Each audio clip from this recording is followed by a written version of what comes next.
반갑습니다. 플러스 경매 김수경입니다. 오늘은 재매각 사건 한번 다뤄보려고 합니다. 왜 재매각으로 나왔는지, 적정한 금액에 낙찰이 된 것 같은데 왜 이런지 한번 살펴보려고 합니다. 매각기일은 3월 23일로 이렇게 잡혀 있고요. 2월 10일 날 유찰이 됐거든요. 그래서 3월 23일 날 다시 합니다. 서울 동부지방법원 본원 사건이고요. 2018 타경의 54351 강동구 천호동의 런던빌이라는 빌라예요. 빌라 1층이에요. 여기 물건 종별에 보면 다세대 빌라라고 기재가 되어 있습니다. 전용 면적이 11.683평 되고요.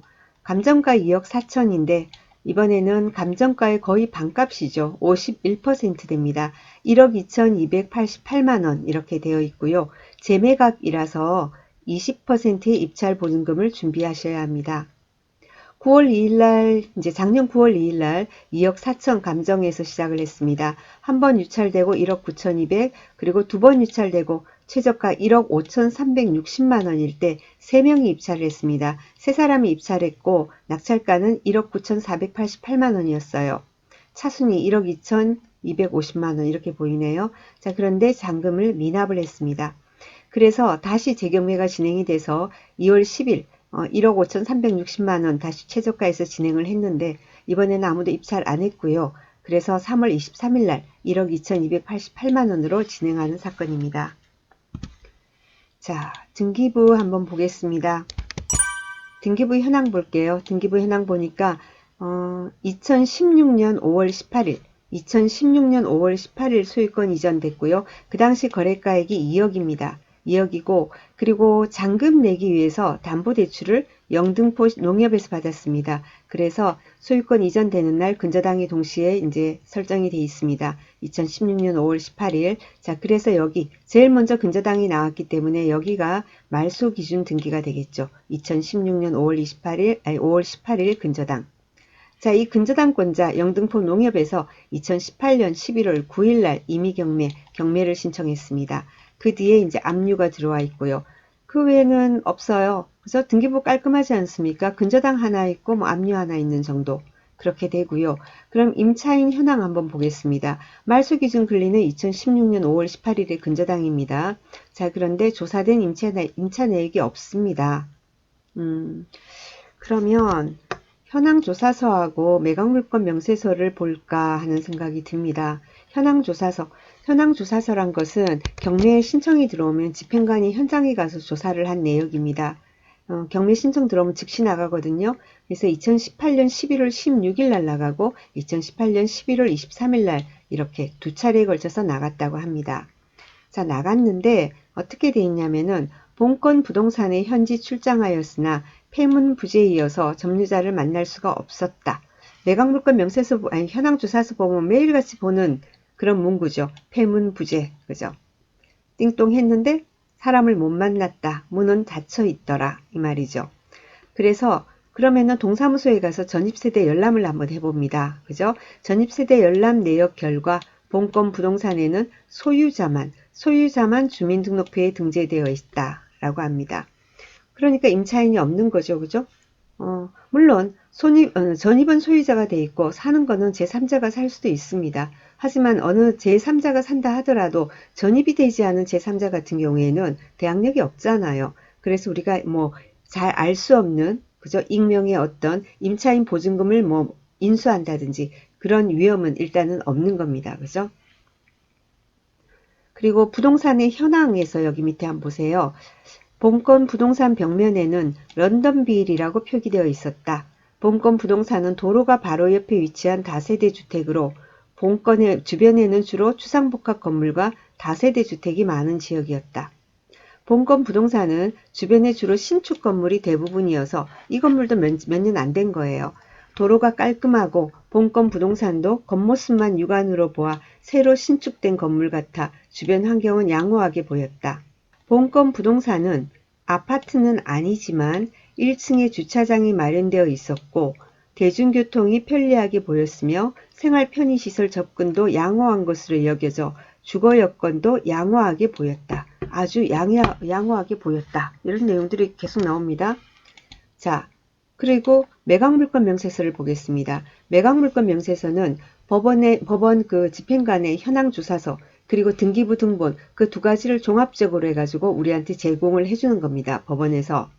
뭐라고 되어 있냐면은 여기 보면은 최선순위 설정하는 거 나옵니다. 최선순위 설정이란 게 말소 기준 등기입니다. 그래서 2016년 근저당, 그죠? 아까 우리도 찾았잖아요. 그렇게 돼 있고 배당 요구 종기는 2019년 1월 28일이다. 그랬는데 뭐 임차인이 없었잖아요. 전입세대 열람 결과 소유자만 있다 했습니다. 그래서 여기도 조사된 임차 내역 없다라고 되어 있어요. 그죠? 자, 그리고 뭐 등기된 부동산에 관한 권리 또는 가처분으로 매각으로 그 효력이 소멸되지 아니하는 것이 해당 사항 없다. 이 말은 이 등기부에 있는 그 전 소유주에 관련된 여러 가지 채무 관련 그런 어떤 권리들은 매각으로 일반적으로 우리가 중개업소 통해서 살 경우에는 매매라고 얘기하죠. 부동산 매매. 그런데 경매라서 매각이라고 표현을 한 겁니다. 그 효력이 소멸되지 아니하는 것. 이 말은 말소되지 않는 것이 해당 사항 없다. 다 말소 신청하면은 소멸이 된다 이 말이에요. 그리고 지상권도 없고 그런 거 아무것도 없고 근데 비고란에 뭐라고 또 써 있어요. 뭐라고 돼 있어요? 재매각이다. 알죠? 그거는 재매각이니까 매수 신청 보증금이 20%다. 매수 신청 보증금이 입찰 보증금을 말하는 거죠. 20%예요. 자, 그런데 그 다음 여기가 포인트. 공부상, 그러니까 건축물 대장상 제1종 근린생활시설, 의원, 병원이죠, 의원, 그죠? 공부상으로는 제1종 근린생활시설이라는 거죠. 주거용이 아니라는 거예요. 주택이 아니고 상가라는 뜻입니다. 특히 의원으로 되어 있으나 현황은 주거용으로 이용 중이다. 자, 아파트, 뭐 단독주택, 뭐 빌라, 그죠? 이런 게 주거용이죠, 그죠? 그런데 이거는 상가래요, 원래. 원래는 상가인데 안에 불법 개조를 해가지고 주거용으로 이용 중이다. 이 뜻입니다. 여기서 뭔가 문제가 있었던 거예요. 그리고요, 그 다음에 한번 우리 미납했잖아요. 그래서 지난번 최고가 매수 신고인이 어떤 액션을 했는지 한번 보도록 할게요. 문건 처리 내역입니다. 문건 처리 내역은 신청, 뭐 접수된 걸 말하는 거죠. 낙찰되고 나서 이 밑에 내려가니까 뭐가 나오냐면은 11월 19일 날, 2019년 11월 19일 날 최고가 매수 신고인이 열람 및 복사 신청 제출했습니다. 최고가 매수 신고인이 법원에 와서 뭔가 서류 열람을 한 거예요. 그리고 나서 이게 19일이거든요. 25일 날 11월 25일 날 최고가 매수 신고인이 매각 불허가 신청서를 제출합니다. 그런데 불허가를 안 받아준 거죠. 안 받아줬기 때문에 아까 보니까 미납이죠. 불허가가 아니고 미납으로 인한 재경매예요. 지금. 그러면은 불허가를 받아줄 이유가 없다라는 거죠. 법원에서는 잘못한 것도 없고 네가 분석을 잘못한 거다 이거죠. 그쵸? 자, 안 받아줍니다. 그러니까 할 수 없이 안 받아주는 것 같으니까 어찌됐건 간에 그 이틀 뒤에 11월 27일 날 최고가 매수 신고인이 매각 허가 결정 등본 이렇게 돼 있어요. 매각 허가 결정 등본 이거를 이제 신청을 한 것 같아요. 제 생각에는 뭔가 상황이 굉장히 아니다라는 거. 아까 외형상으로는 분명히 다세대 빌라지만은 알고 보니까 이게 상가란 말이에요. 그죠? 상가, 이게 불법이란 말이거든요. 그러면 일어나는 그 여러 가지 불리한 점이 굉장히 많아요. 그걸 인지하고 불허가 신청서를 냈는데도 불구하고 아까 매각물권 명세서에 분명히 기재가 돼 있었죠. 주거용이 아니고, 그죠? 그 근린 상가다. 뭐 의원 뭐 이런 것까지 다 기재가 돼 있지 않았습니까? 법원에서는 다 공고를 한 거예요. 근데 네가 못 본 거 아니야? 네가 잘못한 거 아니냐? 그래서 불허가를 안 받아주니까 할 수 없다. 입찰 보증금 날릴 수는 없고 어쨌든가 간에 그러면은 일단 대출을 신청해서 일단 잔금을 치고 보자라는 생각을 한 것 같아요. 매각 허가 결정 등본 같은 경우에는 주로 이제 경락 잔금 대출 그걸 위해서 이거를 신청을 한 것 같거든요. 그런데 중요한 거는 주거용이 아니잖아요. 상가고 그리고 또 뭐냐면 이게 불법이거든요. 불법이기 때문에 은행에서 대출이 굉장히 어려웠을 겁니다. 간혹 뭐 일부 이금융에서 뭐 해주는 경우가 있다라고 말을 합니다만은 굉장히 뭐 이율도 높을 것이며 해주는 곳이 많지 않았을 것이고 그래서 잔금을 납부하지 못하고 그렇게 해서 미납되고 재경매가 나온 것 같습니다.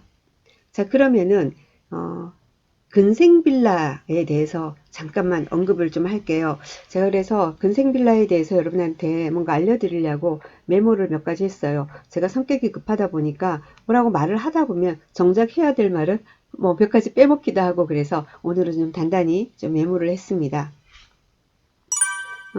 근생빌라라는 것은 말 그대로 주택이 아닌데 상가인데 이렇게 빌라로 이렇게 불법으로 개조를 한 거거든요. 일반 빌라보다는 가격 면에서는 저렴합니다. 일단 매수할 때는 가격 면에서는 저렴하다라는 생각이 들어가지고는 매수를 하기가 쉬운데, 중요한 거는 그 뒤에 일어나는 일이 참 불편한 거죠. 음, 일반 어떤 그 빌라 주거용 같은 경우에는 서울 기준으로 하면은 주거용 그러니까 65에서 75제곱미터, 65에서 75제곱미터, 1제곱 3.3제곱미터가 한 평이에요. 그래서 그 면적당 주차가 한 대 이렇게 되어 있습니다. 주거용은. 그런데 근생 그러니까 상가 같은 경우에는 근린생활시설 같은 경우에는 200해배당 그러니까 200제곱미터당 주차 한 대예요. 그러니까 주차 때문에 굉장히 문제가 많잖아요. 근데 이게 근린생활시설을 주택으로 개조를 한 거니까 이 사람 같은 경우에는 그 빌라 소유주가 된다 하더라도 원래는 뭡니까? 주거용이 아니기 때문에 주차를 못한다라는 어떤 불편함이 또 있겠죠. 안 그렇겠습니까? 그리고 또 이게 불법 주택이에요. 아까부터 계속 제가 불법이라고 하지 않습니까? 불법이기 때문에 원상복구 될 때까지 이행강제금이 계속해서 부과가 될 겁니다. 물론 그걸 이제 예를 들면 불법 개조됐다라는 것을 관공서에서 구청 같은 데서 인지를 못했을 때는 모르겠지만 언젠가는 알게 되잖아요. 신고가 들어간다라든지 여러 가지, 그죠? 예, 그렇게 됐을 경우에 원상복구할 때까지 이행강제금이 계속해서 나옵니다. 그리고 일단 또 취득할 때 주거용은 어떻게 됩니까? 주거용은 1.1%죠. 그죠? 취득세가. 그런데 상가는 4.6%, 4%예요. 그러니까 취득세만 따지면 편하게 얘기하자면 주택은 1%, 상가는 그 외에는 4%예요. 그래서 취득세가 일단 많아요. 그리고 이게 주택이 아니지 않습니까? 그래서 2년 이상 거주를 하더라도 양도 1세대 1주택이라 하더라도 양도세 그 비과세 혜택을 못 받습니다. 그런 어떤 불편함이 있는 겁니다. 다시요, 정리할게요. 일단 생활하는 데에서 주차 불가합니다. 그리고 원상복구할 때까지 이행강제금이 계속 나옵니다. 그리고 취득세가 일단 4%, 그리고 2년 이상 살더라도 1세대 1주택이라 하더라도 양도세 비과세를 못 받습니다. 그리고 역시 대출도 굉장히 일반 주택을 할 때보다 조건이 불리하고 안 되는 경우도 많이 있습니다. 그래서 이 사람 같은 경우에도 잔금 미납을 못하지 않았나 라는 그런 생각이 듭니다.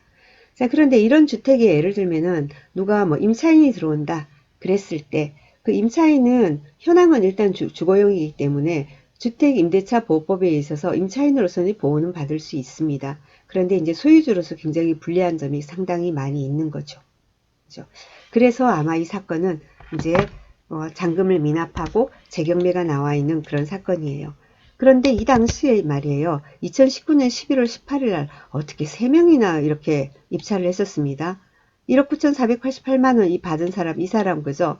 이 사람이 참 그렇고, 뒤에 떨어진 사람은 그래도 복 있는 사람이에요. 운이 좋았네요. 떨어지고도 이제 운이 좋은 거예요. 그리고 그 밑에 그죠? 그 다음에는 아예 안 들어왔고, 이번에 3월 23일 날 1억 2,288만 원일 때 또 사람들이 입찰을 할지 어떨지 모르겠습니다. 뭐 여러 가지 감안해가지고 나는 괜찮다라고 입찰할지 모르겠지만은 이행강제금이 과연 얼마가 나올지, 이행강제금 금액도 상당한데 과연 이게 어떻게 될지 또 지켜볼 일입니다. 일단은 뭐 등기부상으로는 별 하자 없어 보이고 권리분석상 그렇지만은 매각물권 명세서를 상세히 보고, 그리고는 뭐 보통 보면 사실은 저도 다세대 빌라 같은 경우에는 일부러 뭐 건축물 대장을 열어보진 않습니다. 그런데 매각물권 명세서를 보니까 그런 내용이 나와 있어서 좀 안내를 드리고 싶었습니다. 여러분 근생빌라라 궁금하시면은 이제 검색창에 근린 생활할 때 그래서 근생, 그죠? 원래는 근린 생활 시설이다 이거죠. 근생, 그리고 빌라의 형태를 가져서 근생 빌라 이렇게 해서 검색을 하시면은 해당 관련되는 내용을 많이 보실 수 있으실 겁니다. 자, 오늘 여기까지 하겠습니다. 즐거운 하루 보내시고요. 또 내일 뵙겠습니다. 감사합니다.